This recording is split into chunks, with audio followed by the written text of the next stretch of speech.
राधे राधे आप सभी को आपके अपने चैनल द कृष्ण ग्लोरी में आपका बहुत बहुत स्वागत है। माता भगवती की कृपा आप सब पर सदैव बनी रहे। तो सबसे पहले जानते हैं कि त्रयोदशी की तिथि कब प्रारंभ हो रही है, कब समाप्त हो रही है और व्रत हमें कब धारण करना है। देखिए, मार्गशीर्ष मास की कृष्ण पक्ष की त्रयोदशी तिथि प्रारंभ हो रही है 28 नवंबर 2024 को, यानी कि गुरुवार के दिन सुबह 6:23 पर, और समाप्त हो रही है 29 नवंबर को सुबह 8:39 पर। तो शाम के समय प्रदोष काल में जब त्रयोदशी तिथि व्याप्त होती है, उसी दिन हम व्रत धारण करते हैं प्रदोष का। और इस बार तो 28 नवंबर 2024 को, यानी कि गुरुवार के दिन सूर्योदय काल में भी आपको त्रयोदशी की तिथि प्राप्त हो रही है। और गुरुवार के दिन जब प्रदोष का व्रत पड़ता है तो उसे गुरु प्रदोष कहा जाता है, और गुरु प्रदोष का व्रत करने से पितरों की कृपा आपको प्राप्त हो जाती है। इस दिन व्रत धारण करके विधि विधान से भगवान शिव की पूजा आराधना करने से आपकी जन्म कुंडली का बृहस्पति मजबूत हो जाता है। और जब बृहस्पति ग्रह मजबूत होता है तो किसी भी प्रकार की जो समस्याएं आपकी संतान प्राप्ति में आ रही हो, या फिर धन की प्राप्ति में हो, करियर में परेशानियां आ रही हो, विवाह में परेशानी हो, या फिर दाम्पत्य जीवन में बहुत अधिक कलह क्लेश रहता है, तो इन सभी प्रकार की परेशानियों का समापन हो जाता है जब आप गुरु प्रदोष का व्रत धारण करते हैं। तो आज का दिन बहुत महत्वपूर्ण है। जो भक्त व्रत धारण करते हैं अत्यंत ही श्रेष्ठ है, लेकिन जो भक्त किसी भी कारणवश प्रदोष का व्रत नहीं कर पाते हैं, उन्हें भी आज शाम के समय प्रदोष काल में भगवान शिव की पूजा आराधना जरूर करनी चाहिए, जिससे कि भगवान भोलेनाथ की कृपा के साथ ही आपको बृहस्पति ग्रह का भी शुभ फल प्राप्त हो जाए और आपके पितरों की कृपा भी आपको प्राप्त हो जाए। अब बात करें प्रदोषकालीन पूजा के शुभ मुहूर्त के बारे में, तो देखिए, प्रदोषकालीन पूजा का शुभ मुहूर्त है 28 नवंबर 2024 को गुरुवार के दिन शाम को 5:24 से रात्रि 8:06 तक। इसी शुभ मुहूर्त में भगवान शिव की आप विशेष रूप से पूजा आराधना कर सकते हैं। अच्छा, व्रत करते हैं तो भी आपको पूजा करना है।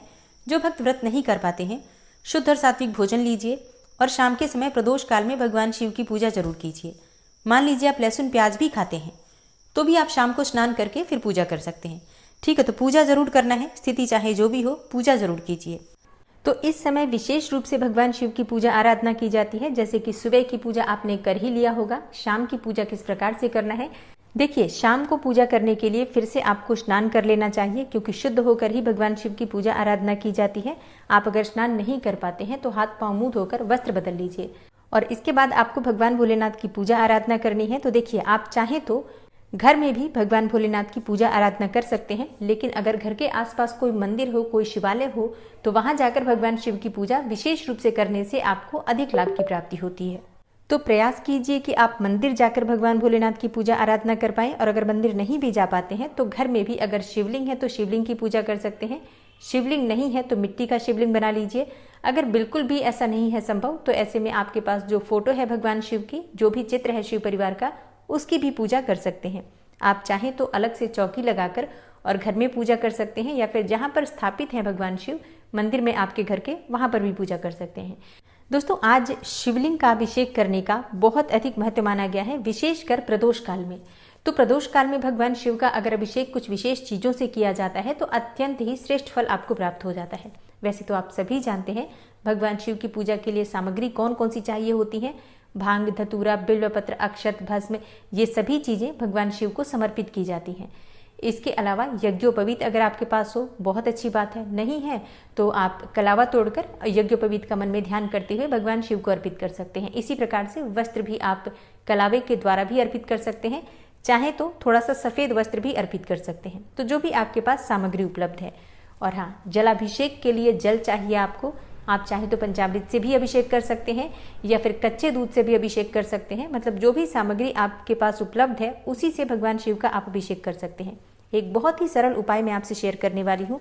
अगर आपके पास बहुत कुछ नहीं है तो आप इस उपाय को कीजिए, निश्चित ही आपके मन की कोई भी कामना हो पूर्ण होती है। आजमाया हुआ उपाय है, निश्चित ही आपको लाभ होगा। करना क्या है, आपको एक लोटा लेना है। पीतल का ले सकते हैं, तांबे का ले सकते हैं, कोई सा भी लोटा ले सकते हैं। उस लोटे में आप थोड़ा सा गंगा जल डाल दीजिए, फिर शुद्ध जल से उस पात्र को भर दीजिए। उसी पात्र में आपको 5 बिल्वपत्र डालना है। अच्छा, मान लीजिए कि 5 बिल्वपत्र ना हो तो ऐसे में आप 1 बिल्वपत्र भी डाल सकते हैं। इसके बाद शमी के पत्ते ले लीजिए, शमी के पत्ते डाल दीजिए, गुड़ थोड़ा सा डाल दीजिए, साबुत हरी मूंग डाल दीजिए। और अब इसी पात्र में आपको थोड़ा सा चावल डालना है, जो कि बिल्कुल भी टूटा हुआ नहीं होना चाहिए, अखंडित चावल जिसे अक्षत कहा जाता है। थोड़े से दाने चावल के भी आप इसी पात्र में डाल दीजिए। ये जल का पात्र आप भगवान शिव को अर्पित करेंगे तो घर के आसपास कहीं भी शिवालय है तो वहां जाकर शिवलिंग पर ये सामग्री अर्पित कीजिए। अपने मन की कामना कहिए, भगवान शिव से प्रार्थना कीजिए, निश्चित ही आपकी मनोकामना पूर्ण होगी। और हाँ, शिव मंदिर जा रहे हैं तो भगवान शिव के मंदिर में शुद्ध घी का या तेल का दीपक अवश्य प्रज्वलित कीजिए।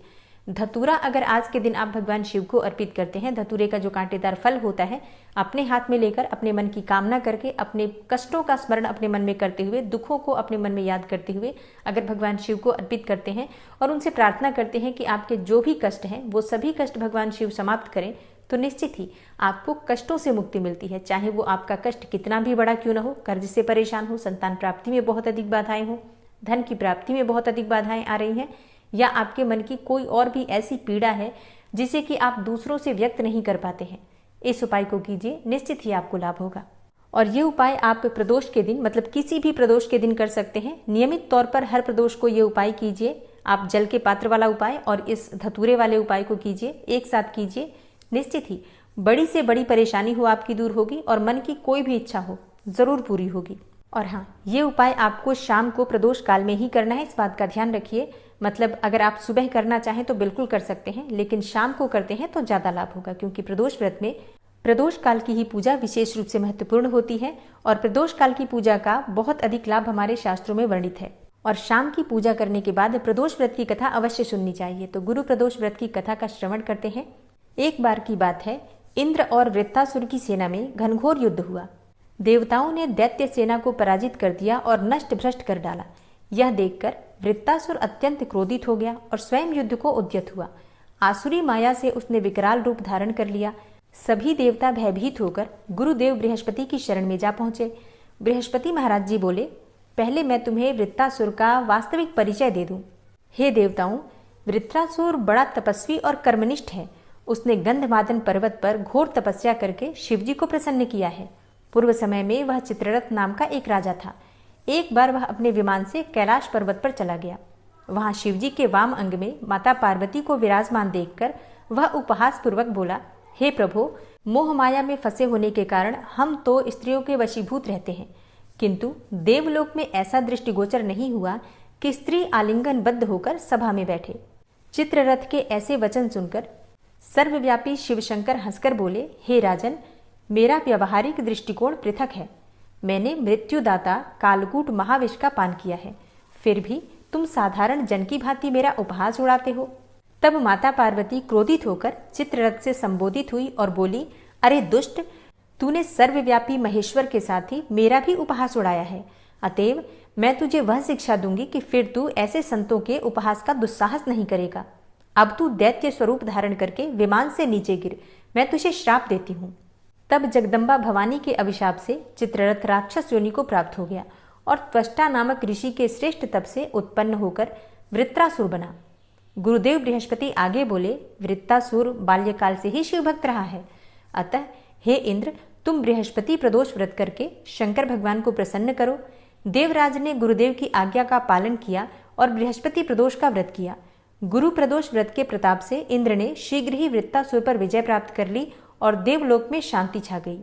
तो प्रेम से बोलो, उमापति भगवान शंकर की जय। हर हर महादेव, जय शिव शंभू। दोस्तों, आज गुरु प्रदोष है तो घर में जो आप दीपक प्रज्वलित करेंगे उसमें थोड़ी सी हल्दी अवश्य डालिए। तुलसी के पास भी जो दीपक प्रज्वलित करेंगे उसमें भी थोड़ी सी हल्दी अवश्य डालनी चाहिए। और घर के आसपास कोई भी केले का पौधा हो या घर में अगर आपने केले का पौधा लगा रखा है तो उसमें भी थोड़ा सा हल्दी डालकर और दीपक प्रज्वलित कीजिए। शुद्ध घी का दीपक आज के दिन प्रज्वलित करना चाहिए, लेकिन अगर आपके पास शुद्ध घी ना हो तो ऐसे में आप तेल का भी प्रयोग कर सकते हैं। और हाँ, गुरुवार के दिन जब प्रदोष व्रत आता है तो गुरुदेव बृहस्पति का ध्यान करके भगवान गुरु के मंत्रों का जप करना चाहिए। ओम गुम गुरुए नमः या ओम ब्रिम बृहस्पतये नमः। और हाँ, भगवान भोलेनाथ के साथ ही आज आपको भगवान श्री हरिविष्णु की पूजा आराधना भी जरूर करनी चाहिए। माँ पार्वती को अगर आप लाल गुड़हल के पुष्प अर्पित करते हैं तो अखंड सौभाग्य की प्राप्ति होती है। विशेष रूप से वो महिलाएं जिनके दाम्पत्य जीवन में बहुत अधिक परेशानियां हैं, या फिर जिन लड़कियों के विवाह में बहुत अधिक देरी हो रही है, या फिर मन चाहे जीवन साथी की कामना है, तो माता पार्वती की विधि विधान से पूजा कीजिए, भगवान भोलेनाथ की पूजा कीजिए और माता पार्वती को आज गुड़हल के या गुलाब के पुष्प अर्पित कीजिए। सुहागिन महिलाएं सिंदूर भी अर्पित कर सकती हैं, श्रृंगार की सभी सामग्री भी अर्पित कर सकती हैं और बाद में उस सामग्री का स्वयं आप प्रयोग कर सकते हैं। भगवान भोलेनाथ की कृपा पाने के लिए आज आपको नमः शिवाय का अधिक से अधिक जप करना चाहिए। आप चाहें तो शिव सहस्त्र नाम का पाठ भी कर सकते हैं या शिव तांडव स्तोत्र का पाठ भी कर सकते हैं। दोस्तों, ये है आज का वीडियो। उम्मीद करती हूँ आपके लिए बेहद उपयोगी रहा होगा। अगर वीडियो पसंद आई हो तो लाइक कीजिए, अगर संभव हो तो शेयर कर दीजिएगा और अधिक से अधिक जानकारी के लिए चैनल को सब्सक्राइब करके बेल आइकन को प्रेस करना ना भूलें। मिलते हैं नेक्स्ट वीडियो में, तब तक के लिए जय श्री कृष्ण, जय श्री राम।